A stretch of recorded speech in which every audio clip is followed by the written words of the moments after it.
Ladies and gentlemen, today we embark on a journey together, one that explores the essence of self-discovery, empowerment, and growth. Each of us holds within ourselves untapped potential, waiting to be unlocked. Yet too often we allow self-doubt and fear to stand in our way.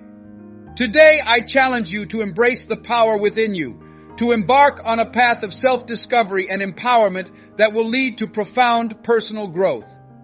Imagine a life where you are fully aligned with your passions and purpose, where you wake up every morning driven by a sense of fulfillment and purpose. This is not an unattainable dream. It is within your grasp, waiting for you to unlock the key to self-empowerment. Information is the most valuable resource that I am aware of. Don't you think so? Now let's only discuss a few essentials for self-motivation, and we're all motivated in some way. Motivation, in my opinion, is the will to accomplish what you consider to be worthy. And a lot of individuals never discover their own greatness in life because they lack the drive to challenge themselves or because they haven't found anything that they think is valuable to do so. Many a flower has flowered endlessly and wasted sweetness upon the chilly desert air, according to a poem I once heard.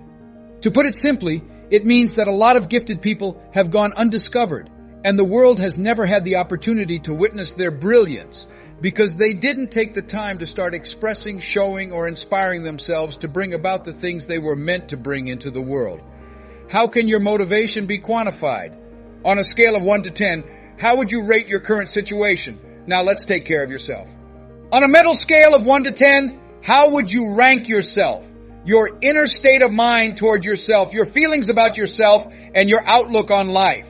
When it comes to your physical appearance and overall health, how would you rank yourself on a scale of 1 to 10? Do you look after your own needs? Do you permit yourself to become obese and unfit? Do you have an awareness of your health? Are you paying attention to the food you put into your body? Do you intentionally try to work out? It was George Burns, you know. He stated that although we cannot stop growing older, we also do not have to. Additionally, a lot of us age prematurely as a result of neglecting our own needs. Your surroundings are a highly reliable indicator. Is it what you want it to be? On a scale of 1 to 10, do you think it's appealing? Are you happy with your current position or line of work? It was stated that 85% of Americans were dissatisfied with their jobs. Are you merely passing the 8 hours of the day doing nothing that challenges you, doesn't need you to stretch your mind, doesn't excite you, or doesn't find you inspiring, something about which you don't feel fulfilled? That has to have an impact on your relationships, drive, and self-esteem if you're doing it all the time. How has it affected your life thus far? Is the relationship healthy or is it poisonous? Does it weaken you or does it strengthen you? Consider that for yourself. To what extent are you driven to take action? What are you giving? What are your acts and contributions? There will be a lot of people who vanish from the cosmos. Nobody will be aware of their presence. In fact, we may actually place them under there, not used up under their name. Will anyone be aware that you arrived here? What kind of contribution are you making? What will you depart from? What has changed as a result of your arrival? It was once said that life is a gift from God to us, and that our way of living is a gift from God to us. What sort of present are you creating? Do you prefer to keep this present and use it for something else instead of giving it back? Consider that. What actions are available to us? What are some strategies we may start utilizing to keep ourselves motivated when our energy runs out? For I don't give a damn about who you are or what you do. You're going to grow fatigued eventually. You will eventually fall into a rut. It seems like nothing you try to do is successful. There are moments when it feels as though you lack the resources or the motivation to take action. That at times you behave as though you're inebriated from drinking punch. That you're simply getting by in life, passing the time, day in and day out, staring at any available television, feeling hopeless, worthless, and bored, and that you're just appearing depressed. How do you proceed? How can one break free from a pattern? How come you feel upset with yourself when you know you're capable of more than what you're doing, but you're not doing it because you're unhappy with where you are? How do you escape the situation? How do you keep yourself motivated? Participating in the process of obtaining self-mastery is one of the things we need to accomplish. You have to always be improving yourself. Never be content with who you are. Never forget, that the greatest advantage humans have over animals is the ability to devote time and effort to themselves. You see, a dog is only going to be a dog. A tree is a tree and nothing else. You are a human being with boundless potential. You are able to exert yourself, and you can change your life wherever you are at any time by focusing on and growing yourself. You want to improve yourself then. You should read novels that uplift and encourage you. You want to play recordings on cassettes repeatedly. Additionally, I advise you to start your morning with tapes on. You wish to dictate the tone of the day. Your mind is processing information at a rate of 10. 5 wave cycles per second when you first wake up. The subconscious is most susceptible to impressions during that time. What you hear in the first 20 minutes of your morning will determine how you feel the rest of the day. As you listen to the tapes, do so with a calm belief that you can do this. And if you pay attention to them, listen to them repeatedly, you will eventually make progress. After months of listening to the same recording, you can hear something that has a special meaning for you that you have never heard before. Alternatively, you can read the same book again and obtain some unique insight. I can't believe I missed that the first time, you say. You therefore wish to participate in your own personal growth. The majority won't act in that way. The majority of people will give in to that internal dialogue and won't put in that much work or energy on themselves. Oh, please refrain from doing that. There's not enough time. You're too preoccupied and engrossed in the rat race. The majority won't act in that way. They won't, however, make the time to attend seminars, lectures, or workshops that will help them become better people. And as you keep improving yourself, you'll start to get a wider picture of who you are. As you start working towards self-mastery, you'll start to see changes in all areas of your life, including your relationships, finances, social life, mental health, and physical health. Therefore, focus on your personal growth because trust me when I say this, you will eventually settle for less. And the majority of us have already, as have most others. What sort of life settlement have you made? As you may be aware, when we reach agreements based on previously announced court settlements, it indicates that you choose to accept a lower offer than what you would have received had you gone to trial. You didn't think you could win it, which is why you reached an out-of-court settlement. Thus, you reached a settlement outside of court. A large number of us make life settlements, taking less than we truly deserve. Even when we don't feel good about it, we force it to function in our thoughts, and we'll find a way to justify it. What sort of life settlement have you made? Because we lack the guts to make changes in our relationships, a lot of us settle for less than what we really desire. I used to do a session called, Are You Dying Together or Living Together? People are simply passing away in unison. There was a song by Gladys Knight that went, Neither one of us wants to be there. The first to bid adieu.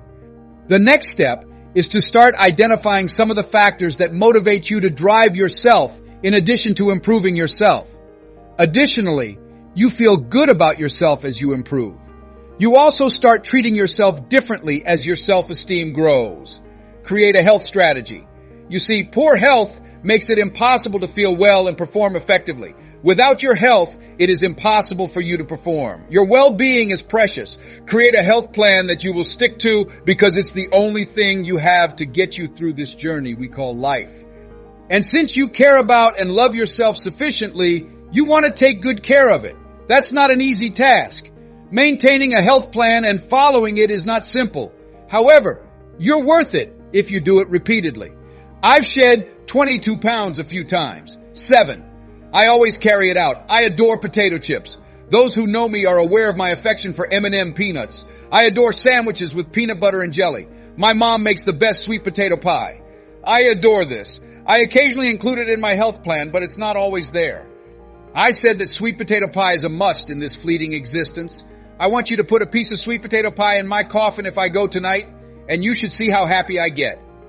The second thing to remember is that motivational factors are crucial when you look for yourself, to one's own drive. You aspire to lead a vibrant and passionate life. You should deliberately try to be animated. You see, you're always saying hello or farewell in life. You are either en route or en route. Let the dead people rest in peace. Some people merely stroll by, smile, and ask, How are you doing, honey?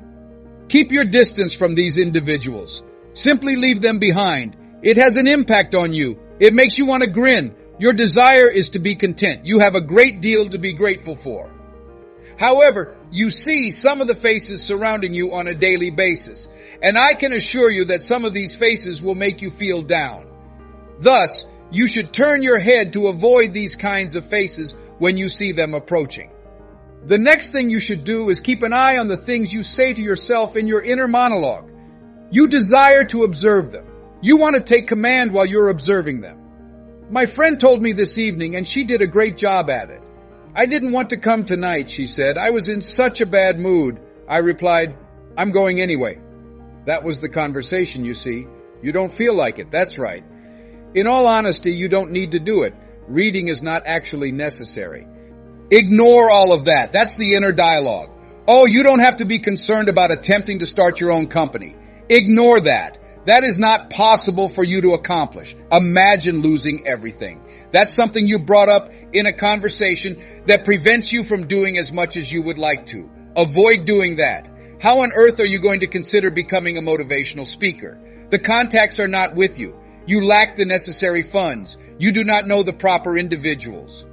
You're going to stand up there and suddenly find yourself completely blank. Ignore all of that. You recall the panic you felt the first time you got up in front of some people. In your thoughts, you got up and sat down. Are you forgetting? And I replied in the affirmative. I continued saying, shut up. It is therefore necessary for you to develop the ability to short-circuit override and confront yourself, the one with constant talking. You will learn unfavorable information in 85% of those conversations. It is unfavorable.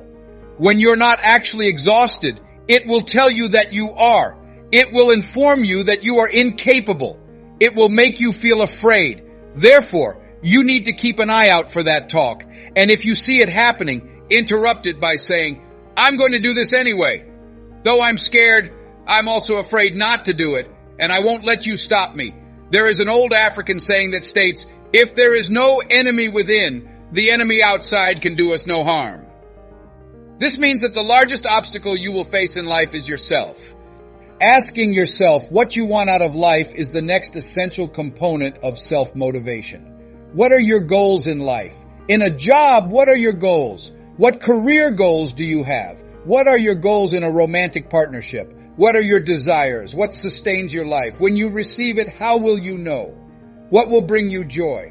You must be aware. You must begin to pose some questions to yourself. What is it that I honestly, sincerely want? You must be precise in your statement.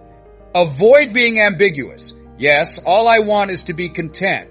That is overly ambiguous. What will bring you joy? When you receive it, how will you know? Focus on it.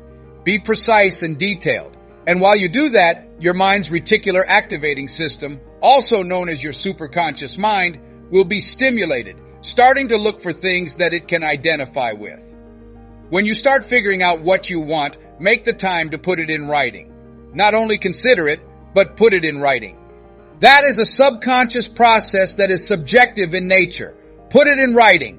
Read it 3 times a day, morning, noon, and night, after you've written it down. You hold the secret to personal development and empowerment, my friends.